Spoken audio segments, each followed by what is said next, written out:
이 시간 다시 만나다란 제목으로 함께 말씀의 은혜를 나누고자 합니다. 우리 양옆 성도님들과 이렇게 인사 나누면 좋을 것 같습니다. 새해에도 승리합시다.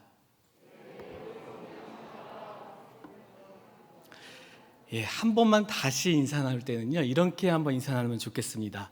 새벽에도 승리합시다.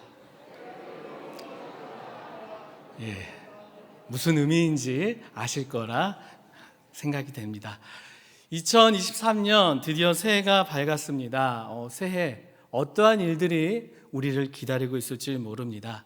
하지만 임마누엘, 언제 있든지 어디에 있든지 항상 함께 하시는 이 하나님을 기억하며 승리하시는 우리 성도님들, 그리고 승리하시는 우리 선생님들이 되시길 간절히 바랍니다.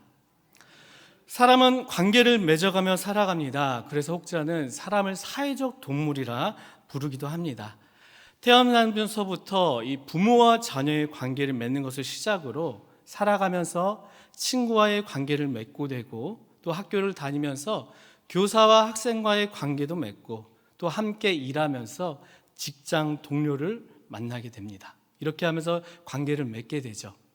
그리고 교회란 이 예수 그리스도를 믿는 공동체 안에서 서로 또 하나님의 동역자로서 관계도 맺어가며 살아가게 됩니다.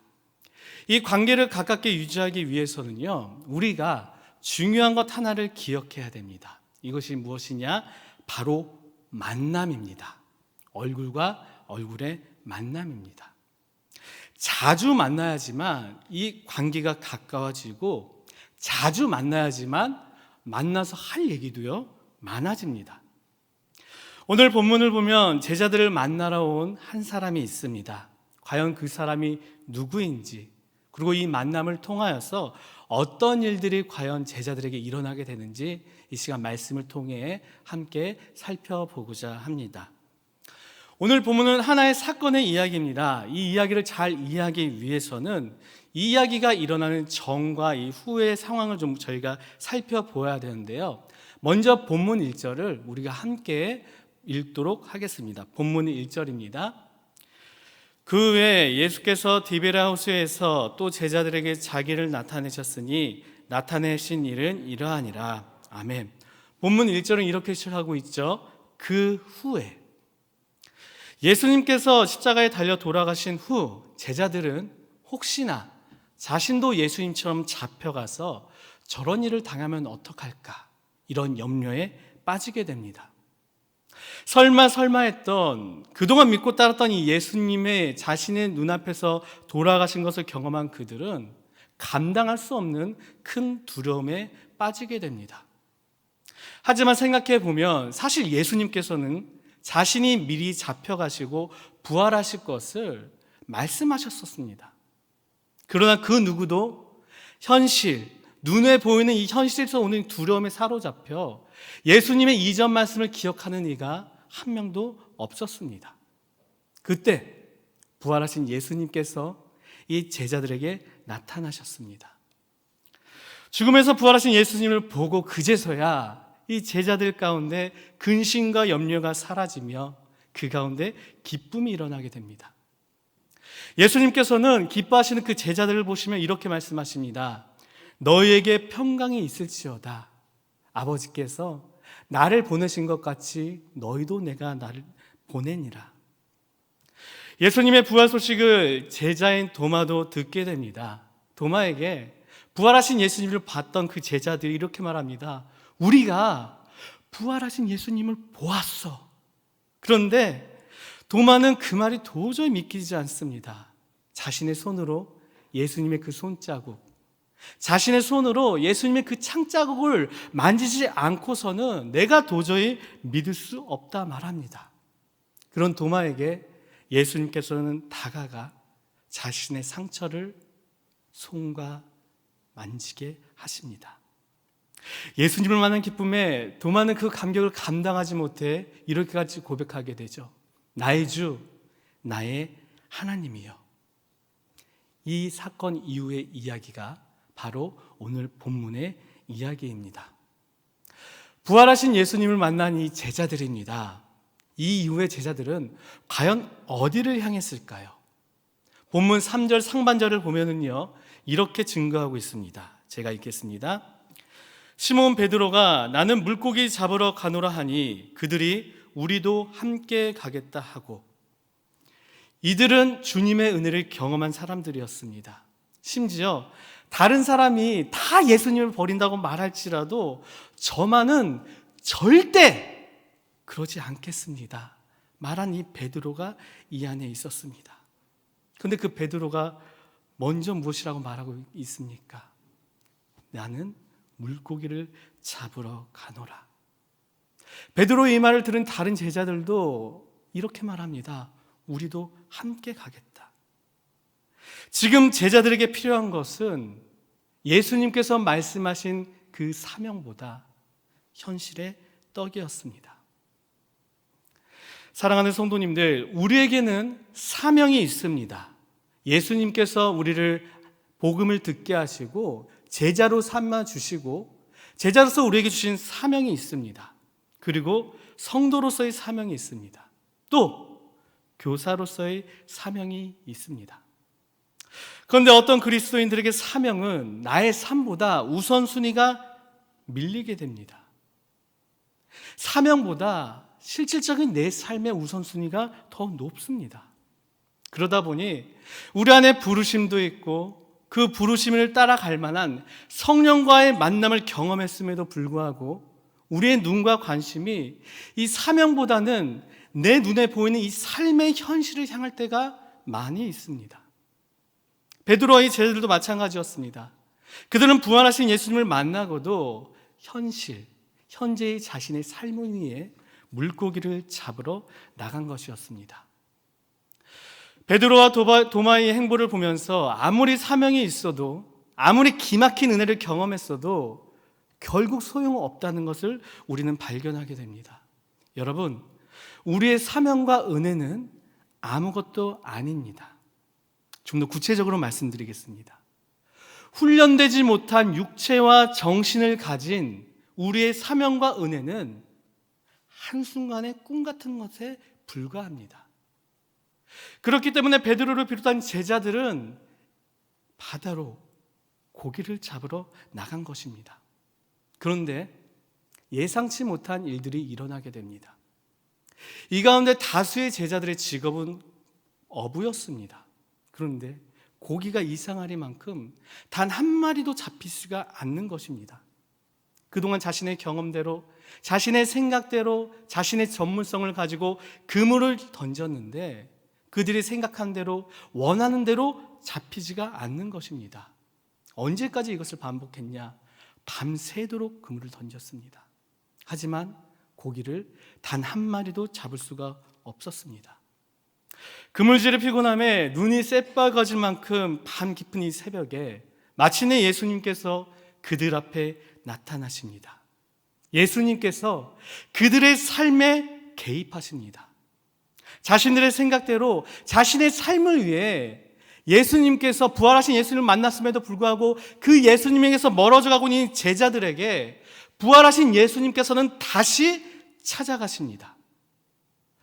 여러분, 예수님께서 제자들에게 다가가신 것, 예수님께서 제자들의 삶에 개입하신 것에는 굉장한 큰 의미가 있습니다. 어떤 의미이냐?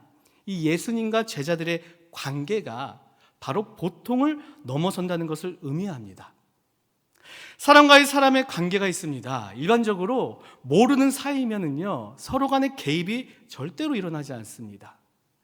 모르는 그 누군가가 유통기한이 지난 빵을 먹는다면은요, 그것도 전혀 관심이 없습니다. 먹지 마. 이렇게 말하는 사람이 거의 없습니다.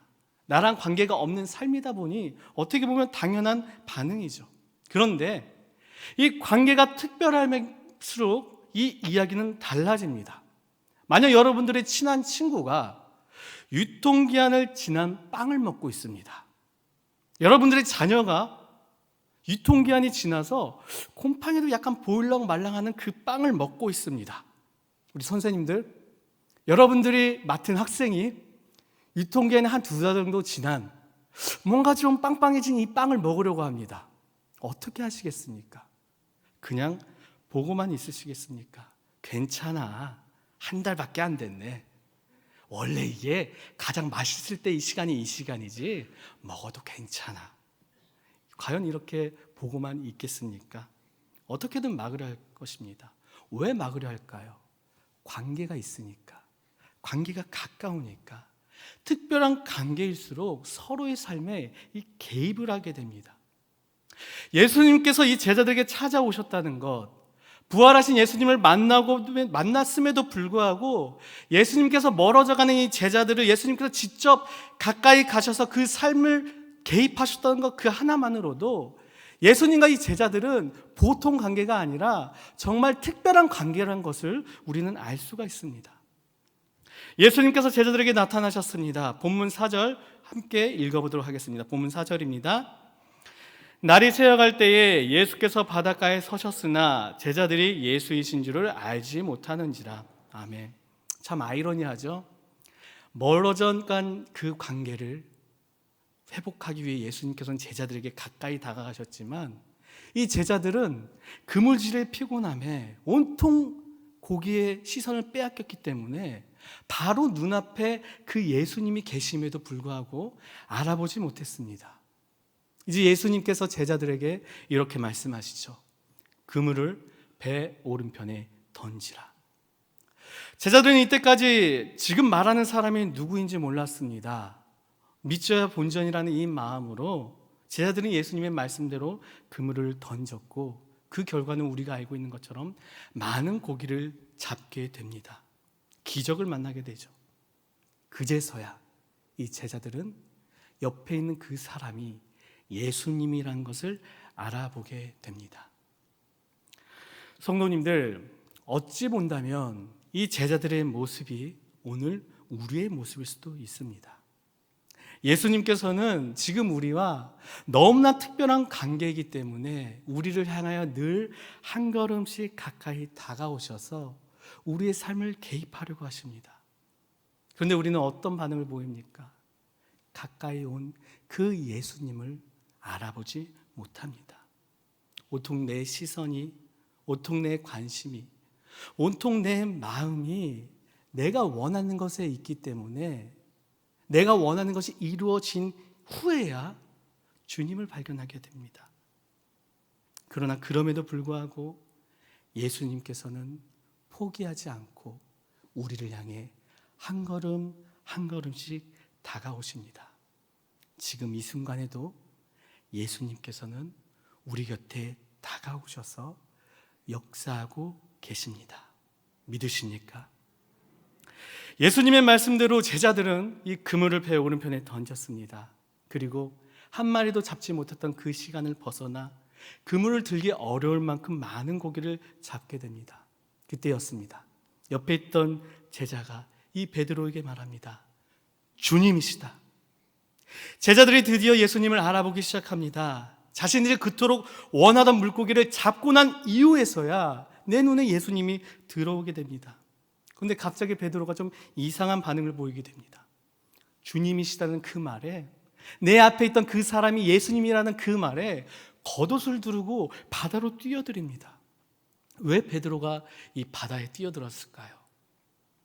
아마도 이 베드로에게는요, 누구에게도 말하지 못한 그 부끄러움이 있었을 것입니다. 이미 오래전에 베드로는 예수님의 넌 나를 부인할 것이야 이 말에 강력하게 부인하며 주님, 다른 제자라면 모르겠지만 저는요, 잘못 보셨어요. 한 번도 그러지 않을 거예요. 자신만만하게 말했던 베드로였습니다. 그러나 막상 자신의 눈앞에서 예수님께서 로마 군인에게 잡혀가는 것을 봤을 때 베드로는 예수님을 부인하기 시작합니다. 누군가 베드로를 보고 야, 너 예수님과 같이 있었지? 이렇게 묻자 더 흥분하며 나는 아니라 강하게 부인합니다. 다른 누군가 다시 나를 알아보려고 하자 심지어는 저주하며 맹세하며 예수 그리스도를 부인합니다. 그러한 상처, 그러한 기억들이 이 베드로에게는 여전히 있었습니다. 그런데 지금 오늘 지금의 현실에서 내 눈앞에 있는 예수분이 바로 예수님이라는 것을 알게 되니 그 부끄러움이 어쩔 줄 몰라 바다로 뛰어든 것입니다. 제자들은 만선인 배를 이끌고 마침내 육지에 도착했습니다. 육지에 도착해 보니 참 신기하죠. 예수님께서 이 베드로를 비롯한 제자들을 위한 아침상을 준비하고 계셨습니다. 저 같으면 자신의 뜻을 이해하지 못하는 제자들을 위해 사랑이라는 이름의 회초리라도 좀 준비했을 것 같습니다. 저 같으면은 야, 너희들 영 안 되겠다, 다시 제자들을 뽑아야겠다, 이렇게 후회하며 이들을 선택했던 것을 되돌렸을 것 같습니다.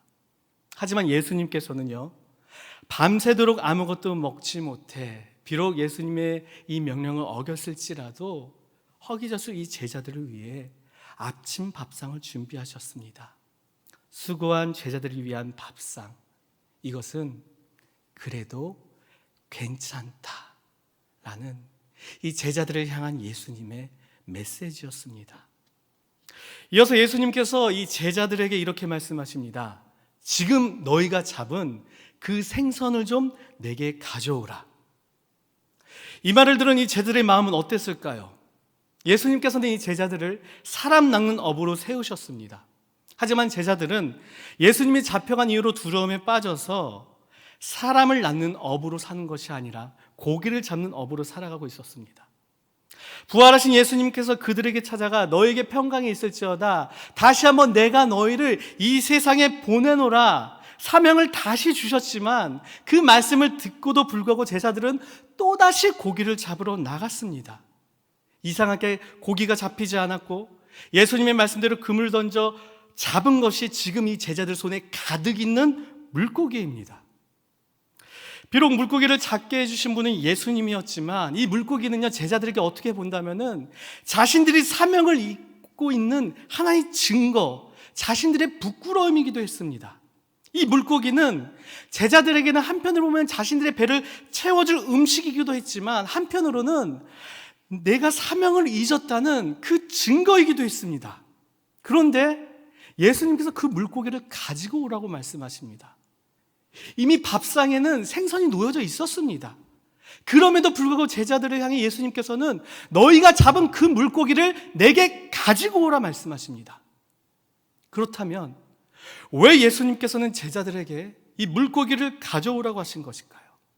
예수님께서는 이 제자들의 상태를 이미 알고 있었습니다.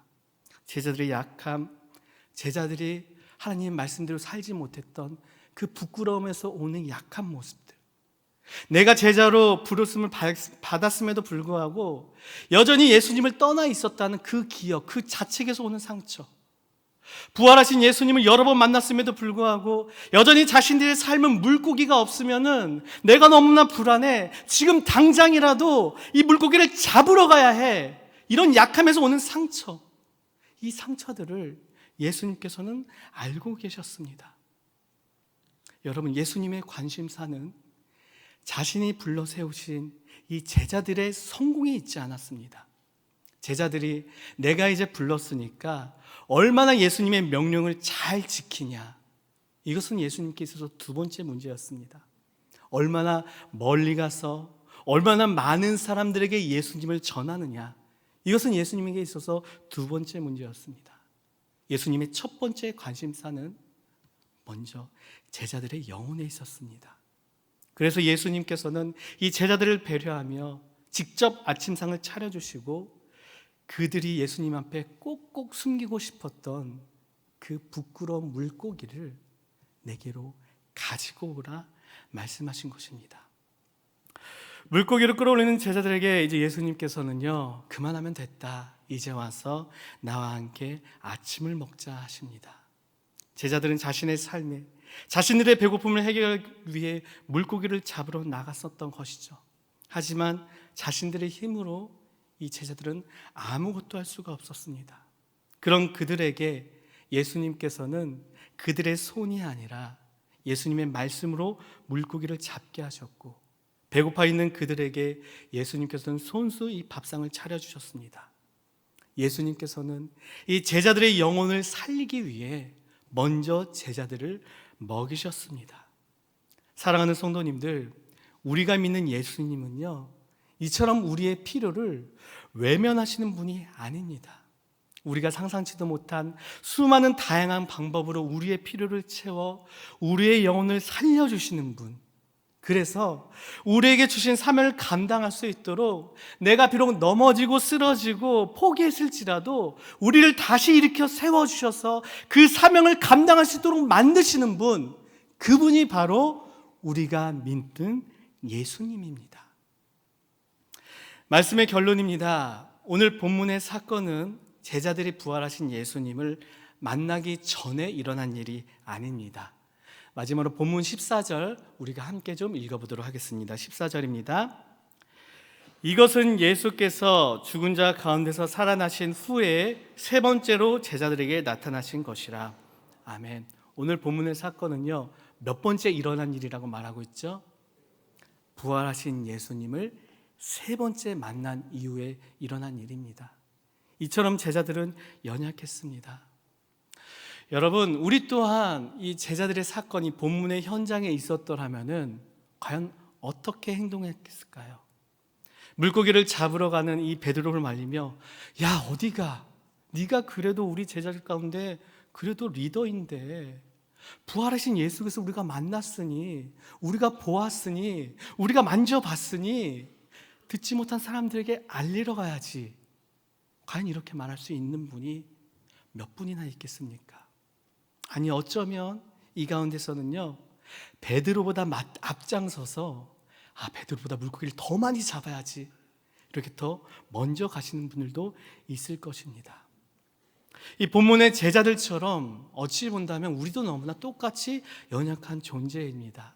삶의 조그만 일에도 우리에게 주신 그 사명을 너무나 쉽게 잃어버리는 우리입니다. 교사의 사명을 받았음에도 불구하고 연말만 된다면 어떻게든 이 교사의 사명을 내려놓고 싶은 그 마음, 이렇게 연약하니까 바로 우리입니다. 하지만 그럼에도 불구하고 주님께서는 우리를 포기하지 않으시고 한 걸음 한 걸음 다가오십니다. 그리고 우리의 삶만 보고 있는 우리의 시선을 보고 예수님께서는 사랑하는 아들아, 사랑하는 딸아, 그쪽이 아니라 이곳을 바라봐야 된다 말씀하십니다. 사랑하는 우리 성도님들, 그리고 신앙 교육을 위해 정말 최선을 다해 헌신하고 있는 우리 교사분들, 예수님께서는 날마다 우리의 영혼을 살리기 위해 우리를 포기하지 않고 다가오십니다. 그 예수님을 우리는 날마다 다시 만나야 됩니다. 날마다 부활하신 예수님을 만나야지만 연약한 우리가 강해질 수 있고 그때 우리가 사명을 감당할 수 있게 되는 것입니다. 기억하길 바랍니다. 제자들이 고기를 어떻게 잡았죠? 어부인 제자들의 손으로 이 고기를 잡은 것이 아니라 예수님께서 제자들의 손을 잡아 말씀하신 그곳을 향해 그물을 던졌을 때에 그물을 찢어질 만큼 많은 고기를 잡을 수 있었던 것입니다. 내 힘으로 내가 사명을 감당하려고 할 때 힘이 생기는 것이 아니라 예수님께서 우리의 손을 잡아주시고 우리가 예수님과 함께 할 때 비로소 우리에게 주신 이 사명을 감당할 만한 힘이 생기게 되는 것입니다. 사랑하는 성도님들, 내 힘으로 이 사명을 감당하려다가 지쳐 쓰러지지 않길 바랍니다. 먼저 예수님을 만나 주님께서 말씀하신 곳으로 우리가 나아가 사명을 감당하길 바랍니다. 우리는 예수님을 만나야 됩니다. 오늘도 우리에게 다가오시는 이 예수님을 만나야 됩니다. 내일도 우리의 연약함을 미리 아시고 다가오실 그 예수님을 다시 만나야 됩니다. 내일부터 특세입니다.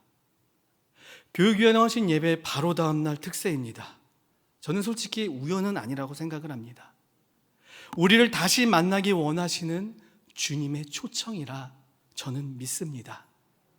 이곳에 계신 분들, 그 주님의 초청에 내일 함께 다 같이 나와 부활하신 예수님을 우리가 다시 만나길 바랍니다. 임마누엘, 부활하신 예수님께서는 성령님을 통해 지금도 우리와 함께 하십니다. 그 예수님을 날마다 다시 만나 이미 우리에게 주신 사명이 있죠. 성도로서의 사명, 제자로서의 사명, 그리고 교사로서의 사명을 감당하길 주님의 이름으로 축원합니다. 기도하겠습니다. 하나님 아버지, 교육위원회 헌신 예배로 나아가게 하시니 감사합니다. 주님을 만났음에도 불구하고, 이미 우리에게 사명을 주셨음에도 불구하고 여전히 삶의 물고기를 잡기 위해 다른 곳으로 향하고 있는 우리를 용서하여 주시옵소서. 그럼에도 불구하고 우리를 포기하지 않으시고 주님께서 우리의 삶에 들어와 주시니 감사합니다. 주님께서 우리에게 가까이 다가오실 때 그 주님을 외면하지 않고 볼 수 있는 우리의 눈을 열어 주시옵소서. 우리의 시선이 여전히 삶의 욕구로 향하고 있을 때에 성령으로 우리의 눈을 만져 주시옵소서. 날마다 부활하신 주님을 말씀을 통하여 만나게 하시고 이제 다시 일어나 우리에게 주신 성도로서의 사명, 교회로서의 사명, 교사로서의 이 사명을 감당하게 하여 주시옵소서. 교육이 어려운 시대, 그럼에도 불구하고 포기하지 않고 모인 우리 교사분들을 기억하여 주시고 성령으로 그들의 삶을 위로하여 주시옵소서. 끝까지 이 사명을 포기하지 않겠습니다. 주님 붙잡아 주시고 주님 뜻대로 인도하여 주시옵소서. 2023년 주님께서 우리를 통하여 하실 일들을 기대하게 하여 주시고 우리의 손과 발로 시도하게 하여 주시고 우리의 눈으로 열매를 보게 하여 주시옵소서. 이 모든 말씀 살아계신 우리 주 예수 그리스도의 이름으로 간절히 기도드리옵나이다. 아멘.